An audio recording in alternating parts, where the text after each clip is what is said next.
I come again, Julius Sumner Miller. Physics is my business. To some more experiments in electrostatics. We have already discovered that when we rub two things together, mechanically, as the fur and the rod, we can get a separation of charges. Now, in the last century, there grew with a passion interest in these phenomena, and so many devices were built to replace the work of hands.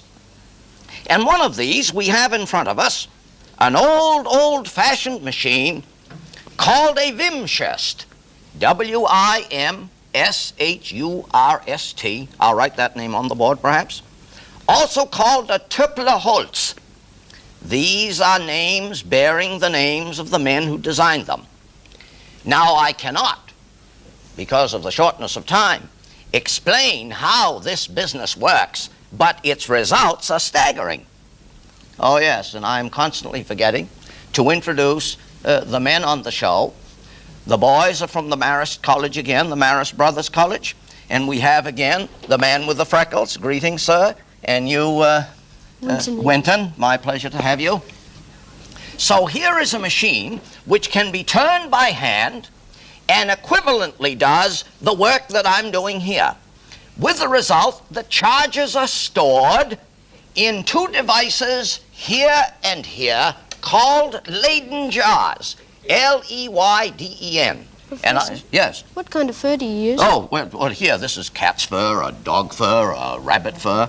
So now, the machine separates charges, with the result that one of these knobs becomes positively charged and the other negatively charged. A great difference of potential arises, much more than I can get by hand, and a tremendous spark can be made to pass from knob to knob. Let's see how this does it. Mr. Anderson, come forward. But before we do that, let's get a view of my man Anderson.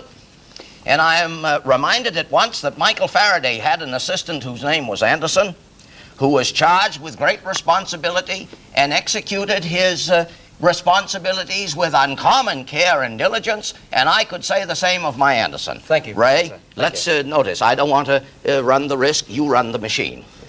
Anderson is turning a crank, and now he has turned on an electric motor.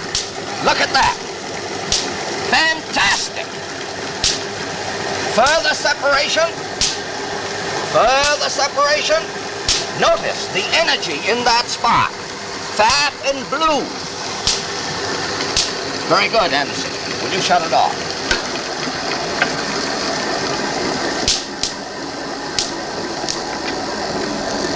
Thank you. Notice what we are led to say. Isn't that machine a powerful thing, eh? Yes. Notice the energy that's available.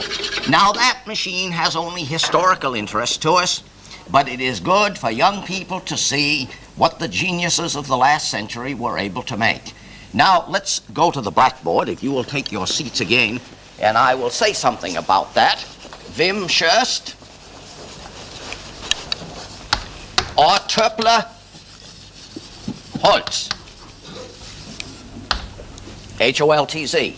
Now, you noticed, men, on that electrostatic machine that we had some spheres here separated by a certain distance, and then a spark passed between them, right?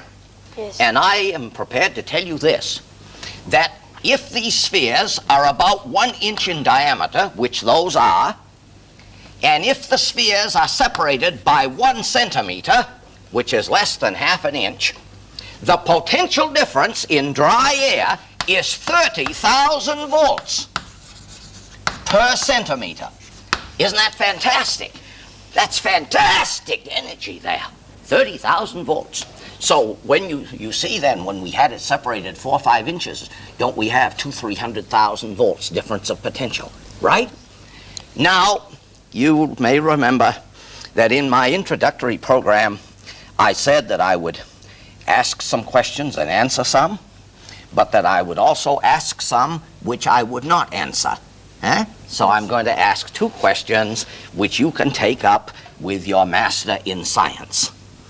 Did you not hear the spark when you heard it?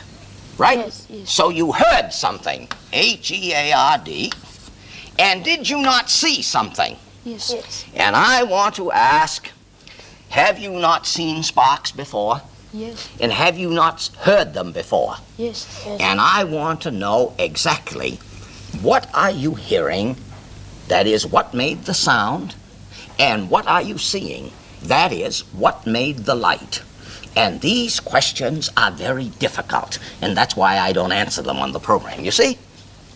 So, we have explored, ladies and gentlemen, an old-fashioned device for doing work to separate charge. Now, on the next program, I'm going to show you a modern device, more recent, within our own time, which does the same thing in a much more elegant way.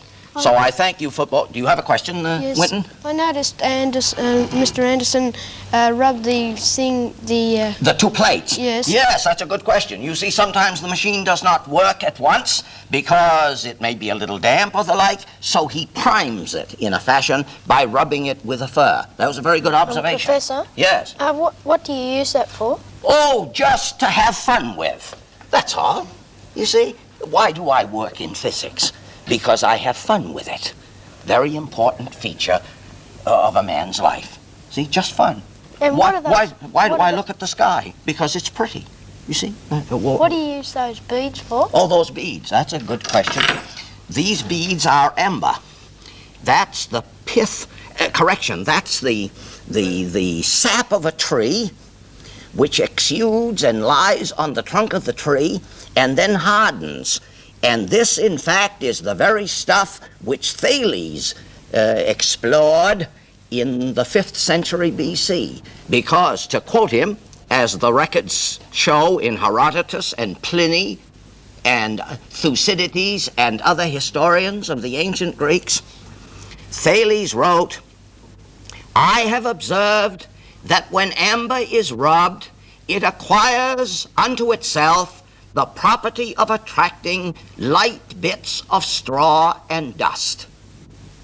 And if you read this in the Greek, it sounds very pretty. So, it's time for us to go. We shall return, ladies and gentlemen, another time with more explorations into the forces of nature.